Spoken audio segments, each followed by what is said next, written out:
What I love most about Aline? Well, she's been my wife for, it'll be 46 years in November, so I would say, she's been a very, loyal wife and a very good mother to our children and a good grandmother, and I also know that if the situation was reversed, that, she would be doing for me what I'm doing for her. And I think that speaks for our love for each other. Your brain should fill this whole vault, okay? Oh, wow. And there's this space in here is significant. This is part of the Alzheimer's where there's the atrophy. Particularly, if you look at the temporal lobe down here, the hippocampus formation right down here, it's quite thinned. Okay, that's part of the Alzheimer's. Okay?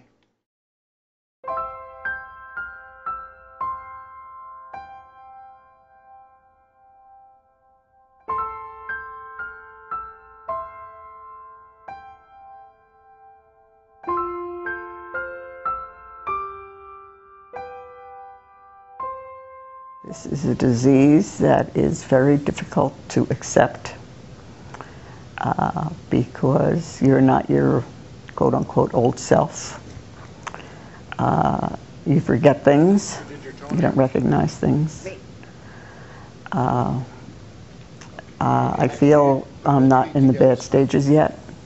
I still know my family, I still know my house, I still have friends, I still am socially active. But there are times that I am reminded that it's there. He has a lot to do. I don't do anything. He has to take care of the inside of the house, the outside of the house, the meals, the shopping. He does everything. I want to do things. I'll make the bed or do something simple, But then the next thing you know, I'm turning around, I'm sitting down, and I'm not doing anything like I used to do. But, and I'm just happy that he's willing to do it, and he wants to do it, and that we can live here. They're not sending me away. Starting back in 2006, my life has been changing gradually, and the last 2 years rather dramatically as you become a full-time caregiver. It's our intention, and it's kind of at the advice of most people who understand the disease, that it's good to keep the spouse at home as long as possible around some familiar surroundings and so forth. But as you do that, your life changes, because all of a sudden you're taking on duties that you never had to worry about before. There were things that Aline would always do routinely, and now they're not routine. And you get into other areas too, which is kind of into the personal care side of it, where and the most important one is medication management, and making sure that she takes her medications and so forth. My husband has been extremely understanding and cooperative. For an inpatient man, I have seen patients that I cannot believe exist in his life. And I'm very grateful for it. I have a wonderful family. My daughter lives here with the children, and they understand. And it's cute because she explained to the kids when I was first diagnosed that, my memory isn't what it used to be, and that I don't always remember things. And the first time I went to visit them, kids came running up, "Nana, you remember me? Nana, you remember me?" I said, "Yeah, I remember you." I said, "It's not that bad yet." But it was just really cute that she had told them and that they were concerned. And my husband has been extremely supportive. For an inpatient man that I used to know as a young man, he has shown patience beyond belief. And excuse me for getting upset, but this is very personal. Not something I'm happy about, But as I was taught, you may not like things, but you have to accept them and deal with them. And that's what my mother always said to me. She says, this is life. And that's how I feel about this. This is life.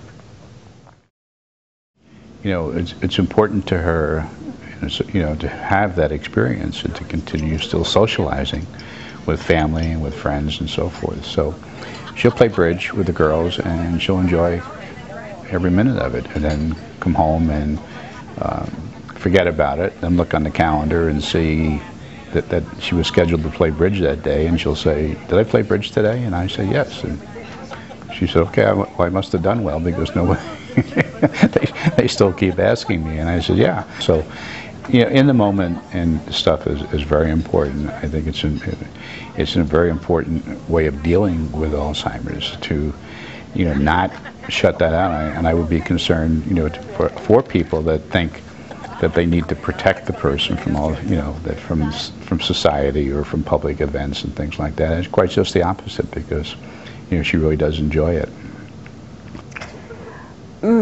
My day-to-day life is very quiet. I am not involved in things like I used to be. I used to be very active, and, you know, the officers of different clubs that I belong to, and you know, I'm not involved in anything right now, which is very different for me, because I'm used to going out and doing things. I miss the enjoyment that she used to get out of the things that we did together. You think about the vacations we took and so forth, and we used to be able to go skiing in Beaver Creek, Colorado, and we had, you know, 3 timeshare weeks out there. We would go out there every year for 2 or 3 weeks, and we can't do that anymore. And then we had the timeshare weeks at Hilton Head, and we used to go down there and play golf and, you know, walk the beach and eat in good restaurants, even go kayaking and do some tourism stuff, and we don't do that anymore. I realize is that, you know, doing those things on your own, you know, that wouldn't be a void in my life. If I, you know, but if I would, because if Aline wasn't there to share it, it wouldn't be as important to me. You know, it's important that we did those things together. The biggest challenge has been with her short-term memory loss, that we can talk about things and minutes later she'll ask me the same question, or she'll forget about it. And you can't shut people out. I mean, you have to deal with it. You have to be patient. I think that's the biggest thing that I find challenging, is the patience, that she will ask me the same thing 6 or 7 times within 10 minutes and forgot our discussion previously. Well, come on in. You have a beautiful home. Oh, thank you. It's lovely. Oh, thanks. Yeah. And the arches. The arches. Get settled in. I'll take us for a tour of it. So you give me a compliment and we'll take you for a tour. We're both, you know, smart enough that we know we have to plan for the future. It's not just the day-to-day stuff anymore, but we have to plan for the future. And we've done that. We've looked at, you know, care facilities. We looked at in-home care. We're going to make arrangements for that. And, you know, just, you know, live one day at a time until the day comes that she has to go to assisted living or to a memory center. And then, you know, life will be changing all over again for us. I'm not looking forward to the future, because I don't know how far this is going to, how bad this is going to get. And I know the worst it can get is the fact that I'll have to be put in a home, which, needless to say, is not on my agenda. But we have to just deal with it and go on. But like I said, my family's been very supportive. Walt has been very, very understanding and very supportive.